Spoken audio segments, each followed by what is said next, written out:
হিরু দর্জি ছিল। তার বহুদিনের ইচ্ছে যে সে কেদারনাথ, বদ্রীনাথ এসব ধাম সে দর্শন করবে। যাওয়া হয় না, কারণ সেই সময় এত সহজ ছিল না যাওয়া, দুর্গম পথ। সেখানে গেলে বেশিরভাগ মানুষ আর ফিরে আসতো না। বহু রাস্তা পদব্রজে যেতে হয়, হেঁটে হেঁটে যেতে হয়, বহু রাস্তা গেলে কিন্তু বেশিরভাগ মানুষ আর ফিরে আসতে পারে না। সেখানেই তাদের জীবন, সেখানেই পাঠ, সেখানে জীবন চলে যায়। বহুদিন ধরে চেষ্টা করছে, হচ্ছে না। একবার সেই পাশের গ্রামের এক জমিদার, সে আর অনেক খরচ সেই সময় ছিল, খরচ সাপেক্ষ, একসাথে প্রায় 100-150 লোক একসাথে করে সেখানে যেতেন। যাওয়া হচ্ছে না, বয়স হয়ে যাচ্ছে হিরু। হঠাৎ করে পাশের জমিদার তিনি যাবেন তার সব নিয়ে। হিরু ঠিক করলেন যে এই সঙ্গে নিতে হবে, নাহলে এই জীবনে আমার আর কেদার বদ্রী দর্শন হবে না, বাবা কেদারনাথের দর্শন তার হবে না। চলে গেলেন একসাথে করে যাচ্ছেন। যেদিন বেরোবেন সেদিন সারা গ্রামের মানুষ এক জায়গায় হয়েছেন, পুজো পাঠ হচ্ছে, সবাই মায়েরা উলুধ্বনি দিচ্ছেন, শঙ্খধ্বনি হচ্ছে। একসাথে করে প্রায় 200 জন মানুষ একসাথে বাবা কেদারনাথের দর্শনে গেছেন ওই জমিদারের নেতৃত্বে। হিরু মনে মনে খুব খুশি যে জীবনের এক বিরাট উদ্দেশ্য, আমার জীবনের এই স্বপ্ন আজকে সফল হল। বেরোলেন, মনে মনে খুব আনন্দ যে বাবা কেদারনাথের দর্শন হবে। চললেন, বলছেন জীবন যাই যাক, থাকে থাক, বাবার দর্শন তো হবে। চললেন, যাচ্ছেন, প্রায় 30-35 দিন গেলেন। হাঁটতে হাঁটতে যেতে হতো, অনেকটা হাঁটতে হতো। গিয়ে মাঝপথ অব্দি গেছেন, একটা গ্রামে বিশ্রাম নিচ্ছেন। সেই গ্রামে দেখছেন, হঠাৎ ঢুকে দেখছেন সেই গ্রাম শ্মশানের মতো ফাঁকা, কেউ নেই। কি ব্যাপার? তারপরে এক জায়গা থেকে খবর এলো যে এই গ্রামে কলেরা হয়েছে। সেই সময় কলেরায় মানে একেবারে গ্রামকে গ্রাম উজাড় হয়ে যেত, মানুষ মারা যেত, সব গ্রাম ফাঁকা হয়ে যেত। চলে গেছেন। হিরুর মনে খুব কষ্ট হলো।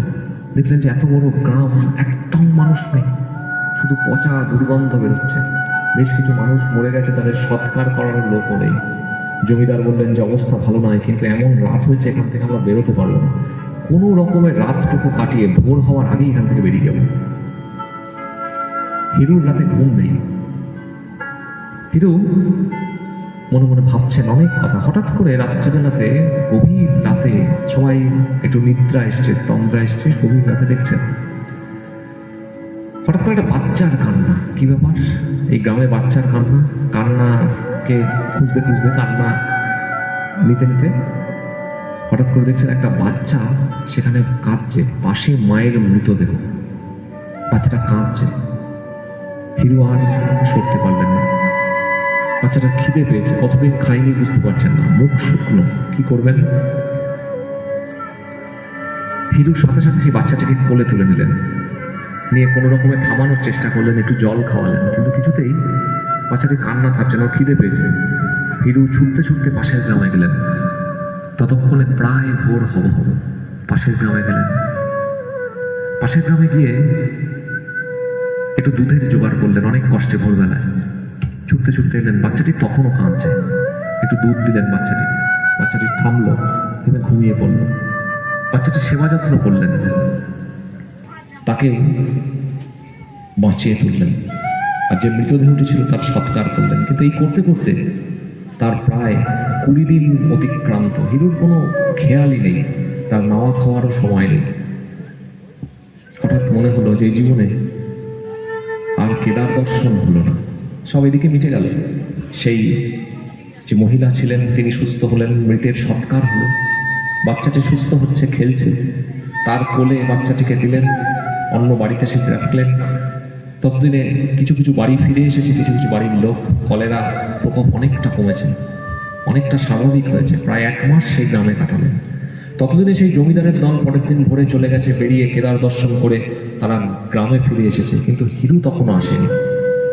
বহুদিন ওই গ্রামে তিনি কাটালেন। তখন পুরো কলেরা স্বাভাবিক হয়ে গেল, সবার সেবা যত্ন করলেন। বলছেন আমার তো এই জীবনে আর কিছু হলো না। একেবারে ভগ্ন মনোরথ হয়ে তিনি গ্রামে ফিরে এলেন। গ্রামে মুখ দেখানোর জন্য সবাই বলছে কোথায় ছিলে তুমি, তোমরা শুনলাম তুমি যাওনি। বলছেন আমার জীবনে আমার পাপের আর শেষ নেই।